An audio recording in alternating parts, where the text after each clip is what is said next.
AI is here. It's all over. The photography industry is finished as we know it. It's dead, it's gone, it's over. Now, for those of you who've only been in photography for the last maybe 5 years, this probably seems like the end of the world. But don't worry, we've been here before. We've had the end of the world before. And let's take a look at that. Let's see at all the times when it's been all over. And it started way back yonder. Kodak, the horrific company of ending all things. They've done it a few times in their life. They bought out chemicals. Chemicals became available for everybody. Back in the good old days of photography, only a few people could actually develop a photograph, and they died young from inhalation of chemicals. But some brands, good old Mr. Eastman, they made it more accessible so other people could do it as well. And this was going to be the end of photography as a profession. It was going to ruin it. And if you think that's bad, it got worse. It got much worse.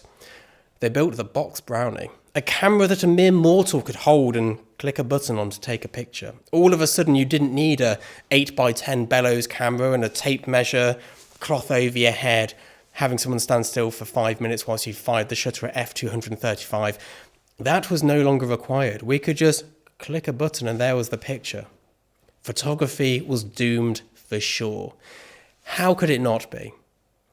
Over the years after this, people kind of accepted that, 120 film was a thing. Medium format cameras came out, 6x6 Hasselblad, 645, 6x7s, beautiful medium format cameras.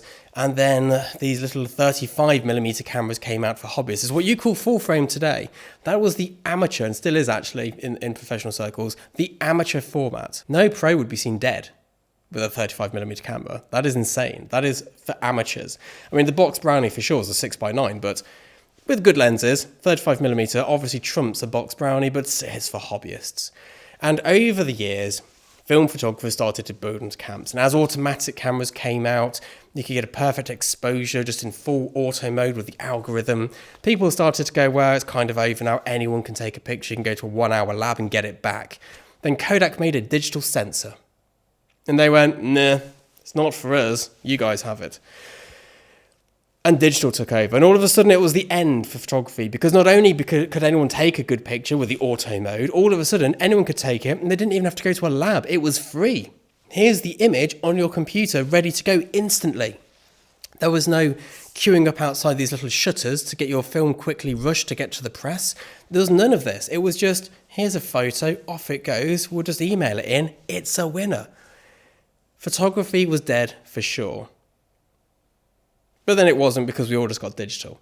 And so we all got digital. A lot of commercial photographers actually still shoot on Mamiya RZ67s and film. It's very, very common. They're like gold dust in our industry. But digital suddenly became the thing. And we all embraced it, and the industry didn't die. Then video started getting good. And I remember this back in 2010. It was about the time the 5D Mark II was out. There's a few other good video cameras out. And everyone was going in the wedding industry. We are stuffed. You can grab a still frame from a video, which is good enough to print. That's the end of photography. We'll just shoot a video and pull a frame.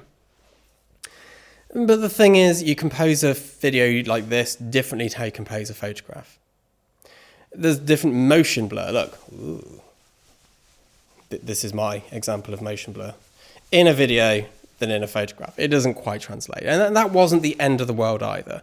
We moved on from that. And even now I've got raw video here. I mean, I take my thumbnails from this, but I wouldn't take a photograph from it. But raw video is great. But it's not replaced photography still. And still film photography is not being replaced. And I mean, photography was really replacing drawing, and still do a doodle now and again. I mean, obviously I wouldn't make a career of it because I can't draw. That's why I use a camera. And now comes AI. And this is the big fear. It's over. It's all over. We're finished. We're done. There's nothing left to do. It's going to take over.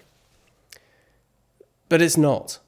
It really isn't. It can't. Not at a high level. For sure, loads of low-level jobs will be gone, but that happens at every point in time. Do you remember going to get your passport photo taken? You'd go in there, you'd either get someone to do it professionally or you'd go into a booth. That's all gone. You do it on your phone now and just text it in. It's that much easier, and that job's gone. That's gone to iPhones. And this is just a natural progression. Lots of photography jobs at the low end are going to be gone. But if you're watching this channel, you're not at the low end. You're not watching this because you want to be a bottom feeder photographer. You're watching this because you want to be a good photographer. If you're watching this, you have no fear. Have no fear. We will be fine. I don't promise that because I've made predictions before that have gone wrong, but I'm not panicking. I'm not starting to go, ooh, better come up with a backup plan. And this is my livelihood. Yes, I make money doing this as well, but predominantly my money comes from photography. If I can't take a good photograph and sell it, I'm no use to anybody. Let me know in the comments below what you think the future of photography holds. I'd love to hear your thoughts. I love reading the comments. I look at all of them, even the bad ones. I'll see you soon. Bye-bye.